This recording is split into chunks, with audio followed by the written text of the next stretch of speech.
wanted the best? You've got the best podcast, the hottest podcast in the world. The Chris Voss Show, the preeminent podcast with guests so smart you may experience serious brain bleed. The CEOs, authors, thought leaders, visionaries, and motivators. Get ready. Strap yourself in. Keep your hands, arms, and legs inside the vehicle at all times, because you're about to go on a monster education roller coaster with your brain. Now, here's your host, Chris Voss. Hi, folks. Voss here from theChrisVossShow.com. There you go, ladies and gentlemen. Things that makes it official. Welcome to the biggest brain bleed show on the internet. I don't know if that's really true. I've seen a lot of brain bleeding on Twitter, so there might be some of that, but ours is a good kind of brain bleed that expands your brain, and there's a little bit of bleeding because you got to grow it, and then sometimes it gets too big for your skull, which is the problem most people listening to the show have. But as always, refer the show to your family, friends, and relatives. Go to goodreads.com/Chris Voss, youtube.com/Chris Voss, facebook.com/Chris Voss, linkedin.com/Chris Voss, and all those crazy places on the internet. Today, amazing young lady on the show. We're going to be talking about her hot new book that's coming off the presses October 21st, 2025. It is entitled Catch People Doing Things Right: How Ken Blanchard Changed the Way the World Leads, by Martha C. Lawrence, and she's going to be joining us on the show. She's a former editor, one of our favorite book companies that books us all the time, Simon & Schuster and Harcut. She has shaped the voices of many of the world's most successful thought leaders, an executive editor at Blanchard. She has collaborated with Ken Blanchard for more than 20 years, including on TrustWorks, winner of the San Diego Book Award. Her editing credits include multi-million copy bestsellers and the New York Times #1 titles. She is also the author of an Edgar, Anthony, Agatha, and Seamus nominated mystery series through private investigator Elizabeth Chase. Welcome to the show, Martha. How are you? I am doing really well. And I just have to say, Chris, you have the most amazing intro of any podcast I've ever been on. It's awesome. Thank you. And it all goes downhill from there. So, yeah, that was the peak. We peaked already. So, Martha, give us your .coms, wherever on the internet you want people to find out more about you. You can go to marthalawrence.com. That's LAWRENCE, marthalawrence.com.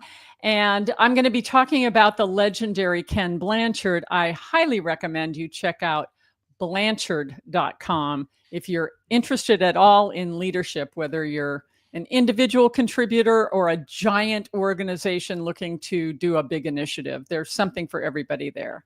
There you go.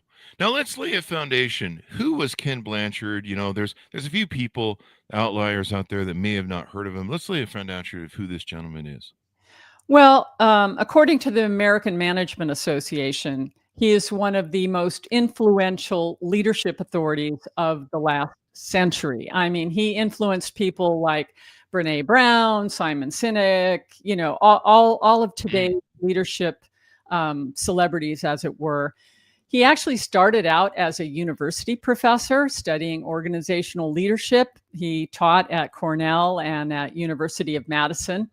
Not University of Madison, University of Massachusetts, Amherst. And he was on sabbatical in California. Somebody invited him to speak at a Young Presidents Organization event. Don't know if you know that organization, for presidents of organizations making, I think at that time it was like they had to make at least $5 million a year in revenue. Anyway, Ken was so charismatic during his speeches that, the audience jumped up, standing ovation, and the organizers of the event said, "Blanchard, what are you going to do next? You're a huge success." And he said, "I'm going to go back to the university and teach." And they said, "You're crazy. When you're hot, you're hot. You need to start your own company." And he said, "Start my own company? I can't even balance my own checkbook. How am I going to start my own company?" And they said, "We'll help you." So he had this advisory panel, and they helped him start a leadership organization that's been around for 45 years now. So Ken Blanchard he's just basically a leadership legend. And he's written a ton of books. In fact, one most people are probably aware of is The 1 Minute Manager, right? The 1 Minute Manager. Yeah. He while he was out in California in 1980, he met a guy named Spencer Johnson at a cocktail party. And he was interested in business. Spencer had been writing children's books, and Ken's wife introduced the two of them, and she said, if Spencer writes children's books, you're writing a book for managers. Why don't you write a children's book for managers? They won't read anything else. So they wrote this book, The 1 Minute Manager, which was such an outlier at that time in the 1980s. Business books tended to be long and dry and boring, and people didn't really read them. Ken and Spencer wrote this little 100-page parable about a young man who was looking for an effective manager. And along the way, you learn these 3 secrets of management. And it was just a sensation. I mean, it was everywhere. It was on the New York Times bestseller list for 3 years. It was a pass-along book. It sold tens of millions of copies around the world, and it continues to sell today as the new 1 Minute Manager. So that's how most people know Ken Blanchard. Yeah. He wrote a lot of books in that 1 Minute Manager. They kind of expanded it to a lot of different, Well, that was the publisher who encouraged that, the kind of the early branding days. Well, we've got this winner with the 1 Minute Manager. Let's put the 1 Minute Manager to work. Let's do leadership in the 1 Minute Manager. Let's do, the 1 Minute Entrepreneur. Let's do, so there are a lot of books in the series. Yeah. I mean, it became like, what's that, Chicken of the Soul or whatever? Yeah, Chicken Soup for the Soul. But I have to say, there's a lot of substantive information in Ken's books. They're accessible and easy to read and fun to read, but it doesn't mean there aren't, heavily researched, really actionable to-dos you'll get out of those books. Some of the best stories and lessons are parables, seeing other people in how they behave through the eyes of a story, as opposed to me just telling you like how to be the 1 Minute Manager is brilliant. Spot on, Chris. And that's exactly what Ken said. When you read something that's straight up nonfiction, your critical brain comes in and starts arguing with the author. If you're reading a story, you're just following along in the lives of these characters, and the learning sort of sneaks in there, the back door. Mm-hmm. Yeah, exactly. That's what we do on the Chris Voss Show. We have the learning sneak in the back door. Might steal some milk and some orange juice and some bread, but that's the cost of doing business. I was thinking about how smart you must be, Chris, because you have interviewed so many incredibly intelligent people. I have. And wow, what a career. Well, I'm so dumb. I make them look even smarter and more amazing than they already do. But no, I've just been lucky. I've been a CEO and had my companies all my life since 18. And I've always collected lots of different data, followed the news, followed life. And I'm kind of like I'm a master of everything and nothing. A master of half-assed knowing knowledge. And so I have enough that I can usually keep up with people or, make them look even better. But we have such great guests on the show. So in this book, what are we trying to accomplish?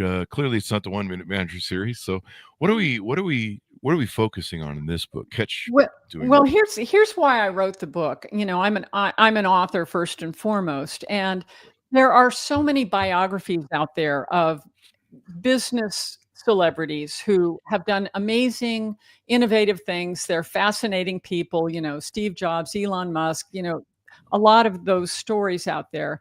But I felt like the time was right to tell the story of someone who became a huge success, not by pushing and shoving for attention or using other people, but by lifting other people up. So Ken Blanchard, not only does he teach about things like servant leadership, but he also lives that way. And so it's just a really inspiring story about someone who basically went from, in college, his professors told him he couldn't write. And he goes on to write one of the best-selling business books of all time.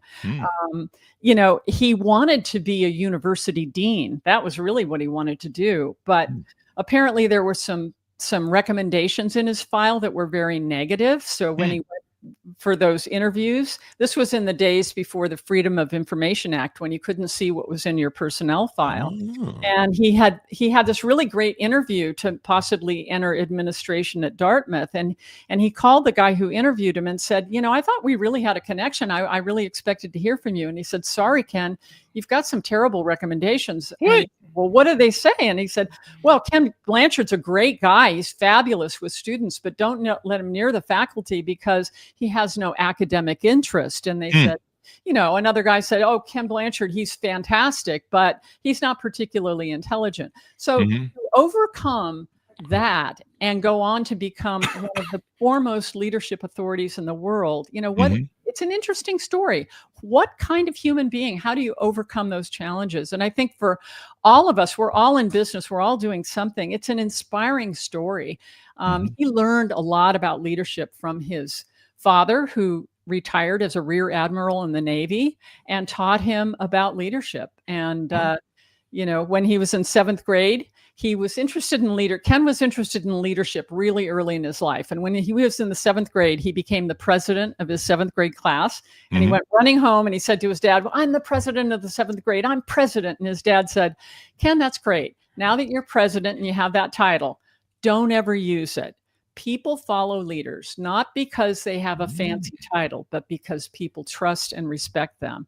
And so Ken took a lot of those things away with him and really applied those lessons throughout his life. Yeah. I used to have a thing on my desk. It's in my storage thing. I think I tripped over the other day. And it was a picture of I think an eagle or a wolf, but it basically said, your title doesn't mean anything. You have to earn it every day. Something to that effect. And kind of like what they said, it's not about the title. It's about, what you do every day to earn it. And it is an earned title. I mean, I've owned my companies since 18. But and I could just lord around and be the boss. Might have done that a couple times. But every day you've got to earn the trust of your people. You've got to lead them and inspire them. So would you call this like a memoir or a biography? Or it's a biography. So it is a biography. It is not Ken Blanchard writing. It's me. I actually started doing research for this book back in 2005. So this is the culmination of about 20 years of, interviewing friends, some of whom have passed away, going through correspondence. It's a straight up biography of a leadership authority. It's a story of Ken Blanchard's life. And, just had some fascinating interviews with people like Tom Peters. And there are all kinds of stories in there. Ken has encountered, there's stories about him meeting Martin Luther King when he was in college, and his encounters with Donald Trump, his encounters with Jimmy Carter, Colin Powell. I mean, there's a lot of really interesting stories in the book.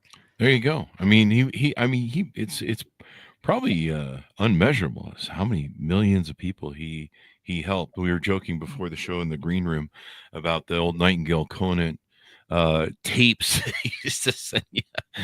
And then, Earl Nightingale, Tom Peters, Ken Blanchard, all those, Brian Tracy, I can't even remember all the names. Yeah, I used to get like John Maxwell. Yeah. Oh yeah. I even had records at one point early on. My dad had a lot of records of Earl Nightingale and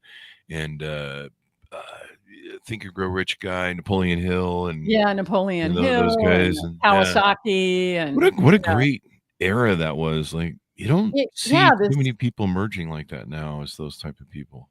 Well, it was this burst of, positive energy. And I feel like that's what we need now. And, you were talking about leadership, and here you have this podcast, and you're in a leadership position. And Ken's message is about, if you're in a leadership position, you're supposed to be serving, not being served. It's all about lifting other people up. And I think that's what we need to keep in mind. I ever wrote my book Beacons of Leadership, and talked about, it's kind of a memoir pseudo, kind of my toolbox of what I used to be successful and how I became successful as an entrepreneur. But influences like him, those are the people that shaped me early on. I mean, I can't remember when I started getting the tapes, but I never went to college. I just started my first company at 18 and never looked back. And people will tell me, they're like, well, it's great. You just went and did it and you were successful. And it's like, no, I educated myself. I read books like his. I remember reading the 1 Minute Manager, and I had the whole collection of the 1 Minute stuff there, the whole brand stuff. I read all those books, and probably other of his books that I had at one time in the physical library. And these people shaped me. They inspired me. I probably owe them for the success that I had in life, because that was my education. Instead of, going and learning, and I'm not downgrading what colleges do, but I focused on kind of what Henry Ford did. I focused on what I needed to learn to do the stuff that I wanted to do, as opposed to, there's a lot of stuff you learn in college that, you may or may not use in the future. I immerse myself in books like his, Napoleon Hill, Think and Grow Rich. I remember reading that when I was 18. I was probably getting all that material around 18, and it had a huge impact on my life, shaped it, and brought me here. So thanks to Ken Blanchard. There you go. Absolutely. Yeah, absolutely. And you probably have earned about 5 honorary PhDs doing all the work you've been doing with this podcast. And all the companies I've built and failed, and all the fun that I've had. So, what do you hope people get from this book? What do you hope they come away with?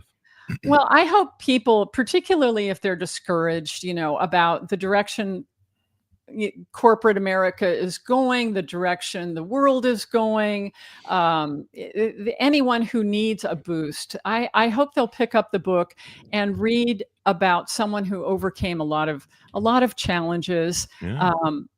And I hope that it continues Ken's legacy. He's 86 years young now, and people need to know where this came from. The idea that results are important, but relationships are just as important as results in business. It's really all about people. And that's really what I hope people get out of the book. And I think too, people knowing his struggle and what he overcame as well. Like I talked about, the knowing that we're human. Some people see you when you're successful and they just go, "Oh, you must have just born with this," or whatever.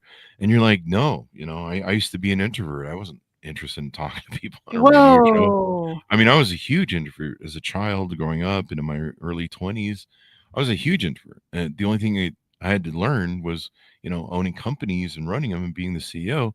You had to communicate with people. You have to have a vision. You have to lead people. And then, of course, I learned that through Ken Blanchard and other people from the Earl Nightingale series, or the Nightingale Conant series, and reading books like Ziglar, of course, et cetera, et cetera. And they changed my life. I mean, I shuddered to think about where I would be here today with some of those influences. That is so cool, Chris. And what you find out is it's not about you. I think most authors hate doing publicity, and earlier in my career I hated it, but it's really about the message and serving people, not about you. Sharing your stories, because you just never know who these stories impact. Yeah. And Ken, his life, I mean, he lost his home to a wildfire in 2007. I mean, yes, he's a white guy. He's an old white guy. And sure, he had certain privileges, no question about that. But he lost his sister tragically young. There are all kinds of things that happened in his life that he had to overcome. So that's another reason to pick up the book, is, to find out how someone else navigates those hardships. Yeah. And leadership is so important. Like I talked about in my book, and I'm sure Ken has talked about this as well. Anybody can be a leader. There's so many people when I talk to them, they're like, "Well, I can't be a leader, Chris, until someone makes me a CEO or manager." No, everyone can be a leader. The parents are leaders. Or at least they should be. Sometimes the kids are leaders. Those teenagers. A person on the street who sees a crisis, a woman in danger. I just saw a woman the other day, a random woman. She fell in the tracks or something. This is over in Europe. No. And he grabbed her and pulled her to safety. And, that's a leader. That's taking initiative in a moment where probably everyone, I've seen those moments where people will fall back, or they'll go, I don't want to get involved. And a leader, makes those initiatives. You're hitting the nail on the head, Chris, because what Ken Blanchard learned and studied and taught way back when he was a university professor is that leadership is an influence process. It's not in a title. It's an influence process. And you're spot on. The greatest leaders in his life were his parents. His mom taught him, there's a pearl of goodness in everyone. Dig for it. You're not more important than anybody else, but nobody else is more important than you. I mean, those are important messages. And teachers and coaches, if you're influencing the behavior of another person, you are a leader. It's not about a title. So, and he is, and you get extensive access to his personal papers, his letters, and his interviews, spanning 6 decades of his career. Boy, that's got to be a treasure trove. Oh, such a treasure trove. I mean, yeah, letters from Colin Powell, a letter from Donald Trump inviting him to, write his favorite advice about playing golf, for a book Mm, that Trump was doing at that time with Crown Books, mm, all kinds of stuff. But what really impressed me about going through all that stuff was to see how early Ken was interested in leadership. He actually went to school. Think of this is kind of mind blowing, Chris. He went to school before Brown versus Board of Education, which was the Supreme Court decision in 1954 that desegregated the schools. mm, Ken actually went to a segregated elementary school, but he was a basketball player. He had a mm, killer outside jump shot, and he played around city leagues and mm, became friends with a lot of Black kids. And mm. so by the time the schools were integrated, when he went to high school, his high school was integrated, but he noticed there was a lot of siloing. And one of his good friends, Bob Brown, who was a Black kid, they got together and started something called the fellowship, the student fellowship, and it was to bring kids from different ethnic groups and races together and make the school a better place. So Awesome. that was interesting to me that he was interested in leadership from the get-go. He was a born leader. I think there's, I don't know. We've had a lot of leadership discussion on the show, and there are a lot of great authors like yourself. And we've always had this discussion. Sometimes, are great leaders born, or can they be developed? I think I must have been a leader from birth. I often refer to me and my brother as two kings, which sounds really narcissistic, doesn't it? No, it doesn't. No, it's just describing what is. Yeah, but we always kind of had. I just always had that kind of leadership sort of thing, but I never really. I don't think I really became a leader maybe until my 20s, running companies and then kind of honing my toolbox of skills.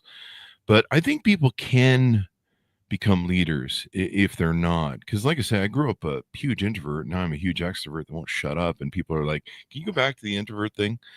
And Yeah. Well, I think both can be true. Mm, There are born leaders, but if it weren't true that we could develop leaders, Ken Blanchard wouldn't have had a successful company for the past 45 years. There are things that you can do to mm, teach people how to be better leaders. And you've probably talked about this on the show, Chris, how a mm. lot of times a brilliant individual contributor will get promoted into a position of leadership, and they may be great at what they were individually contributing, but they're terrible with people. And so you have to show those people, how to lead. You don't Yeah. just tell people. And hence the title of the book, Catch People Doing Things Right. I think a lot of times managers think their job is to wait around until somebody makes a mistake and then jump on them and correct them. Mm. And I, that, of course, is not good leadership. So the I idea call that gotcha leadership. gotcha leadership. Like, I Yeah. caught you fucking up. Yeah. And Yeah. then they don't recognize you when you do the good stuff. It's only when you screw up.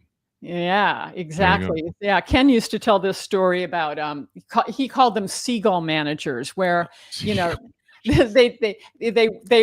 they would just be unavailable until something went wrong. Then they'd fly in, dump all over everybody, make a lot of noise, and fly out. Wow, that's an analogy to think about. There you go. Oh yeah, but Don't that be makes a sense. seagull manager. Yeah. Yeah, the seagull manager, take a dump on everybody and then steal all the popcorn. That's usually what I do in the break room. Steal all the popcorn. Not sure HR knows that. I think I just got. Oh, I'm getting a ping from HR now. So anyway, yeah, I was going to ask you about that, catching people doing the things right. Was that an axiom of his? Was that something that a mantra that maybe he Yeah, followed? somebody asked him. They said, "Ken, you've taught so many leadership lessons over the years. If you could only hold on to one thing, what Mm, would it be?" And he said, "It would be catch people doing things right, because people don't get enough acknowledgement or praising, and it's something that motivates people." Now, let me just clarify. It doesn't mean a shallow, toxic positivity type thing where you just go, "Hey, great job." That's kind of meaningless. It's not going to have an impact. You want to tell the person, notice what they did, mm, feel how what they did made a difference to you, tell the person, hey, when you did this, this is what I felt. This is the difference it made in my life. Thank you so much. Even if it's something like catching your spouse taking out the trash when it was your turn, hey, honey, I want to thank you yesterday. I was totally stressed out. And when you did that, I felt so loved and supported. Thank you so much for that. I mean, it's amazing how just a little acknowledgement goes a long way. And we're so programmed, Chris. We have negativity bias. It's not our fault. As human beings, our species had to look for what was going wrong on the savannah. And if there was something sketchy, we had to jump on it so it didn't kill us, right? So it's way, way back in there in our amygdala, to catch people doing things wrong. But it really doesn't work in relationships. So that along with many other, Ken has so many sayings, none of us is as smart as all of us. Life is a special occasion. Don't miss it. I love that one. I love it. And these are all in the book? Yeah, each chapter opens with a Ken quote. Oh, okay. So yeah. That's and there's awesome. a photo section of the book in the book where you can see Ken in with his bushy 1970s sideburns as a professor, and picking through the ashes of his house that burned down. All that stuff. Yeah, I'd like to read about how he overcame those sideburns from the 70s, because I grew up in that era, and boy, they all had them. Even my own dad did. They had those Elvis sideburns. Did you wear polyester suits? Oh, plaid? yeah. Oh, I yeah. had a Okay. corduroy. Was a corduroy suit the one that's it's almost like a carpet? Yeah. those two. Okay. I dare you to show a photo of that on your podcast. I think there's one somewhere. Maybe we should find it. That would be kind of funny. I know there's some suit photos of me back in the day, but yeah, I was a big JCPenney Sears connoisseur of high fashion. Yeah, why not? Those old Sears JCPenney business shirts. And then when I finally got successful, I was able to have custom tailored stuff, everything. I have one of those problems where my arms are like 2 inches longer than most people's. Oh, believe me. I have a freak of nature problem. Yeah. So, Are you a tall guy? I'm very tall, 6'2", and my dad had huge feet. My dad back in the day, back when Vans was in California and they were just coming up, they were like a little shop. It's kind of funny to think about now, but he had 2 different feet. He had a 14 and a 13, and he had a large 13. So he had to have shoes custom made. What a pain. Wow. Yeah. I have the same disease, but mine's not quite as prevalent. And usually I can just fit a 14 on it, so everyone's happy. But I remember those old JCPenney Sears, going down to Sears, getting the cheap ties. And then I was so elated when I finally reached success where I could buy the nice ties. But there you go. So as we go out, anything more you want to share about the book and what's going on with Ken Blanchard and all the works that he's doing? Well, I just encourage people to visit Amazon and pick up a copy of Catch People Doing Things Right for the young manager in your life. If you want to inspire someone who's just starting out in business, or if your dad gave you the 1-minute manager, he'd probably appreciate a copy of Ken's biography. Also, again, check out Blanchard.com if you want to learn more about leadership. There's a ton of information on there. Mm-hmm. And just catch people doing things right. Remember that, if you're in a leadership role, you're here to serve, not to be served. So get your ego out of the way and see what you can do to serve others. Yeah, it's really important to do that and focus on becoming a good leader. There's so many people I talk to in leadership, and I guess it's shocking to me still that it's around, because I listen to Ken Blanchard and so many of these great leaders all the time. But maybe I just grew up with them and other people didn't.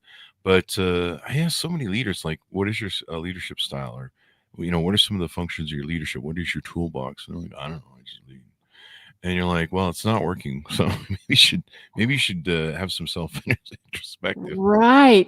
People, I think that's what they think, that if you're a nice guy, it's somehow going to interfere with your bottom line. You're not going to get the results. And the opposite is true. When you take care of your people, they take care of your customers. That takes care of your bottom line.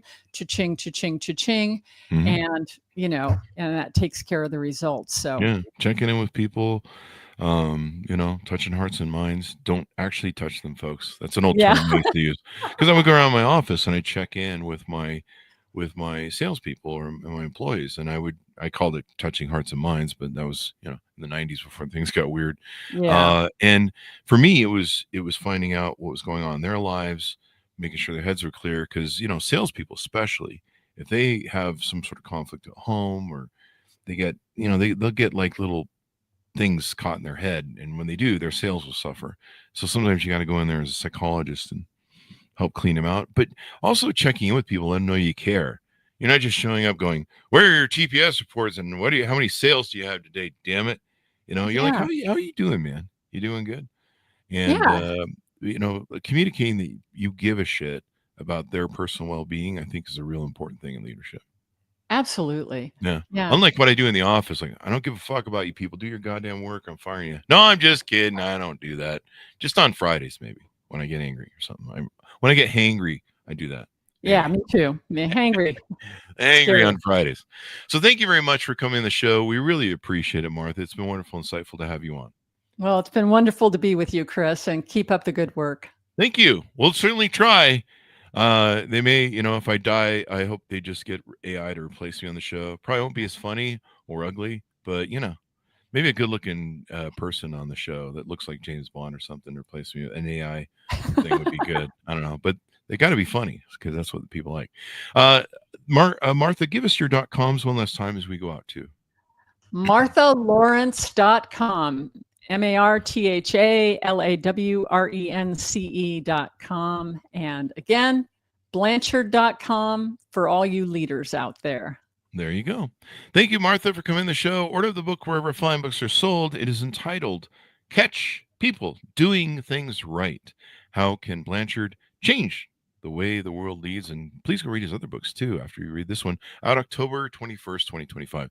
Thanks so much for tuning in. Go to goodreads.com/Chris Voss, linkedin.com/Chris Voss, Chris Voss 1 on the TikTokity, and Chris Voss YouTube/Chris Voss. All out there.